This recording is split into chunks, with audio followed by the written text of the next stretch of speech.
Mayor T is gone. Deleted from YouTube. 11 years I had that channel.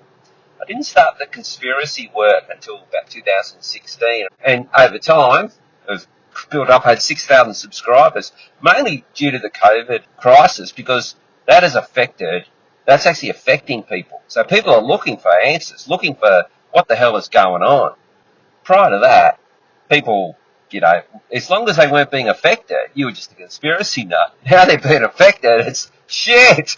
These guys are right. I got to listen to what they got to say. So I don't think I've gone anywhere. I'm just going to power on now, get some videos up, get BitChute going, and business as usual, even though Matty's gone. So yeah. G'day. So as you can see, Mayor T has lost his channel in the usual way, but I guess because he puts out such incredibly good content and excellent breakdowns of current events, etc., in this current climate, it was bound to happen in the end. But all is not lost. He has started Mayor T2. So I urge you to pop over to Mayor T2. I'll leave a link in the description box to his channel and to that video that I took a snippet out of him discussing the loss of his great channel after 11 years. I'll leave links to those in the description box. Pop over, do yourself a favour and subscribe and say g'day to him for me. He's by far one of the best Australian YouTube channels in this niche, in this, genre, if you want to call it that. By far one of the best, totally one of my favourites, most highly respected. Quality information, quality breakdowns of, like I said, situations. You'd be doing yourself a favour to subscribe to Mayor T2. I'll also play a video here from his new channel, just so you can get an idea if you aren't already familiar with the quality work that comes from Mayor T's channel, just so you can get a snippet. But please, pop over, follow the links, subscribe to his channel, and say g'day to him from me. Thank you. We now have a new timeline for the rollout of the soon-to-be-approved COVID-19 vaccines in this country. Now, the Prime Minister said today the first recipients would receive their jabs as early as mid to late February. Eddie Jennings wants to know, how do the makers know it's safe with no long-term side effect? We need to understand what long-term means in terms of vaccine side effects. It doesn't mean 2, 3, 4 years down the track. It really means at the 4 to 6 month mark where you might see something unexpected happening as a result of the vaccine. So by the time, as you say, that half of Australians are looking to be vaccinated in the second half of 2021, we will have so much data and we can be even more confident than we are now that the vaccine doesn't have any long-term side effects.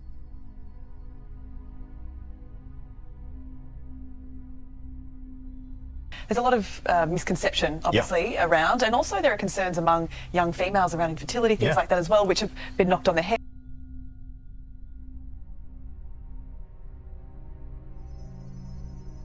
What Australians, I think, will be heartened to know is we've done this by maintaining the most rigorous safety structures and testing and assessment process in the world.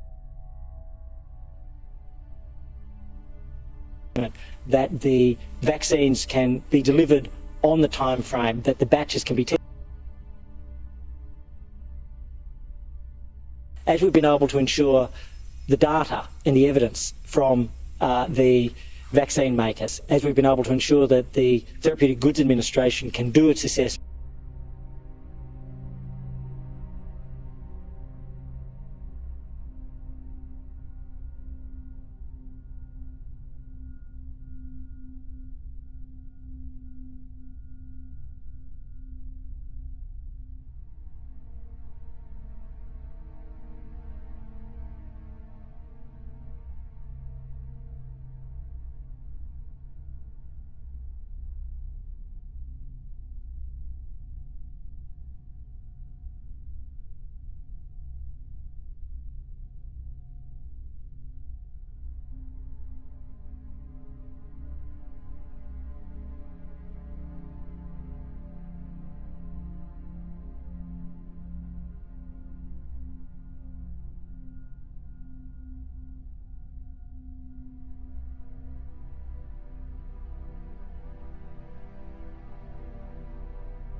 But we're going to try to get as high a number as possible, and I want to encourage Australians, bring yourself forward, because it won't just protect you, it will also protect other vulnerable Australians, and it will also give us a greater pathway to more freedoms.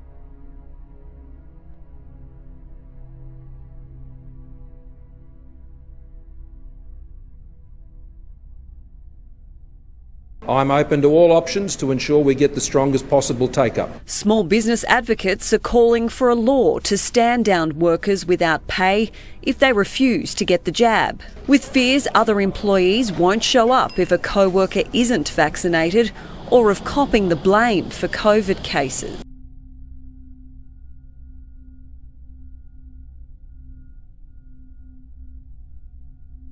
We don't want to get sued by someone over something over which we have no control.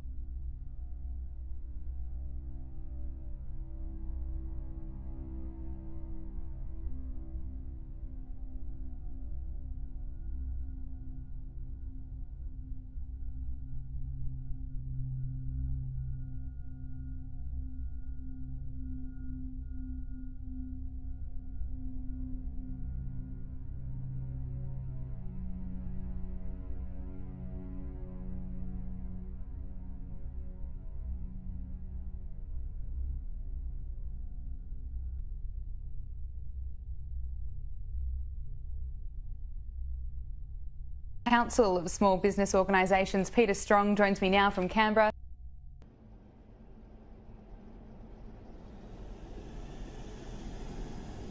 We've got to get the information out there to help people make that decision, because this is all very new situation. So we will be helping the government. I'm sure a lot of other industry groups and unions and everybody else will be getting information out there saying, you know, the COVID vaccine, if it is, it's safe. We're not going to say it otherwise.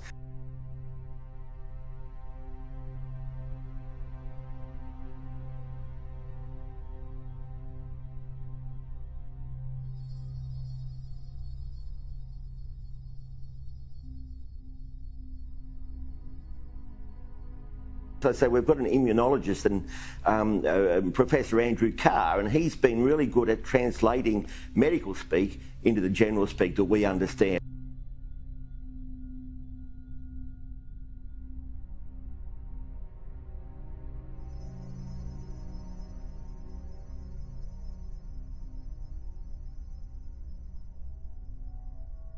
This won't suddenly go away. We don't have the data yet, the world doesn't have the data yet on the transmission control of the vaccine. The safety, the efficacy is looking very, very good.